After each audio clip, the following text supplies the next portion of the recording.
This video is brought to you by provideoschool.com. Sign up for live online training and view other free tutorials at provideoschool.com. Hello everybody, welcome again. This is Paul Escandone from provideoschool.com, and I'm here to bring you another tutorial. This tutorial is going to focus on the reflection look that you see a lot. Companies like Apple use this look a lot on their website, and it's just a really kind of popular look right now on the internet. You'll see an image and kind of a pseudo surface underneath it where a reverse of the image gets reflected off a surface. Kind of adds depth to an image. It looks kind of cool. Okay, so what I have right now on the background is just a gradient from black to middle gray. That is a picked file that is on track 1 of the timeline. That's the background image. So I have some footage called Flower Flyover. We are going to drag this clip onto track 2, and voila, we have it over here in the canvas. So now I'm going to resize this clip, make it a little smaller so we can actually see the reflection.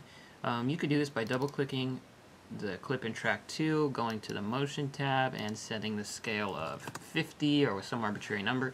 Another way, and the way I like to do it, is just to go over here into the canvas, put the mouse over a corner, you'll see the little crosshair, and then you could just click and drag to your heart's content.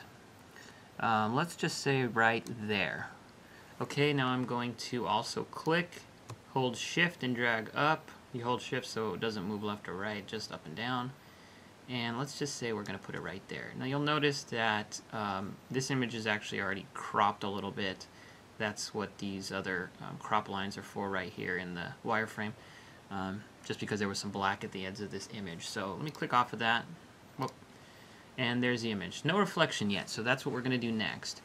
Now the way we're going to achieve this is we're going to double this track onto video track 3. So a way we can do that is just click on the track in video track 2, option, click and drag up. I like to hold shift so that it won't move left or right at all. If you don't hold shift, you might accidentally move it in time.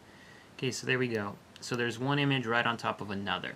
Oh, and by the way, if you couldn't see the crosshair icon in the canvas when you were trying to resize it, that's because it's probably set to something like image, or probably just image here. So a way you can get to the wireframe mode is to click this button up here and go to image plus wireframe. Another shortcut is just to hit W. Hitting W cycles through image, image plus wireframe, and then wireframe. So I like it on image plus wireframe, that way I can actually move that on the canvas.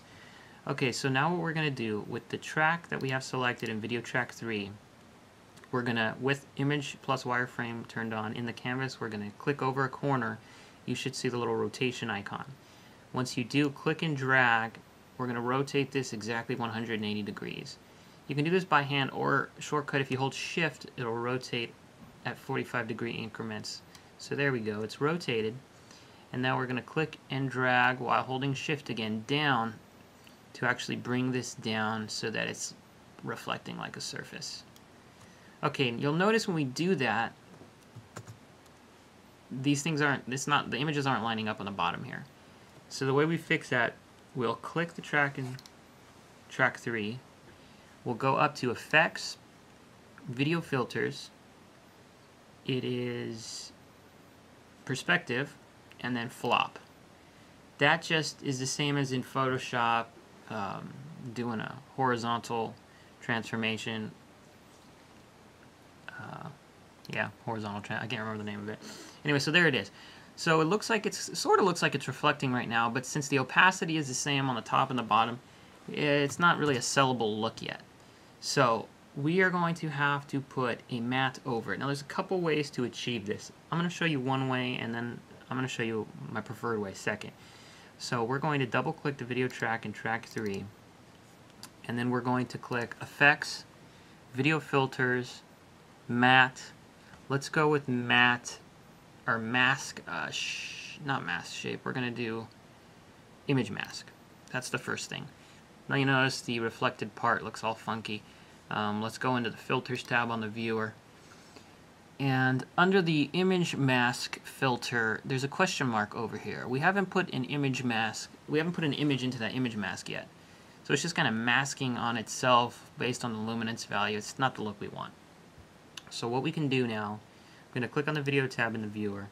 I'm going to go down here to the video generator button. I'm going to go to render, and then I'm going to find gradient. Now this is a gradient that Final Cut is making for us. If we go to the controls tab, we can choose the way we want the gradient to go. We don't want vertical from left to right like we see here. We want to go horizontal from bottom to top. So it starts black, ends up white. Now, we'll keep the default colors the same.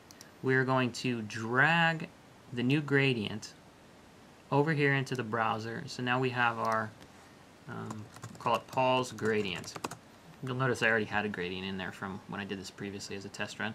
So now what we're going to do is we're going to double click the clip on track 3 again.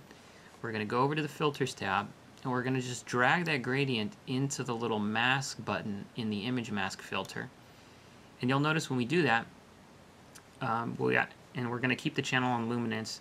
When we do that, if you look at the canvas here, we are actually fading it out based on the mask, the gradient that we put in there. So black we can see, white means it's totally masked out. So we never actually get to the white, but it starts to fade out. And one thing I would do kind of to sell this look a little bit more is I would actually lower the opacity on the reflected track, the one in track 3. So I'm going to go down here to toggle clip overlay. That's a quick way to adjust the opacity.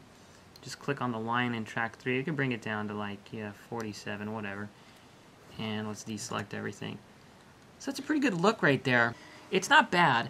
The only problem is there is kind of a lack of control because of the way the gradient generator works in Final Cut.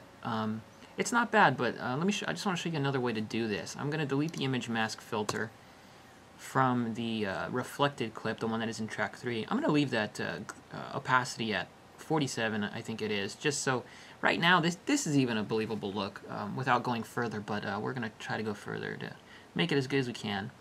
So I'm going to now apply a different filter. You want to click the video clip in track 3. We're going to go down to Effects, Video Filters, Matte, and then we're going to go to Mask Shape this time.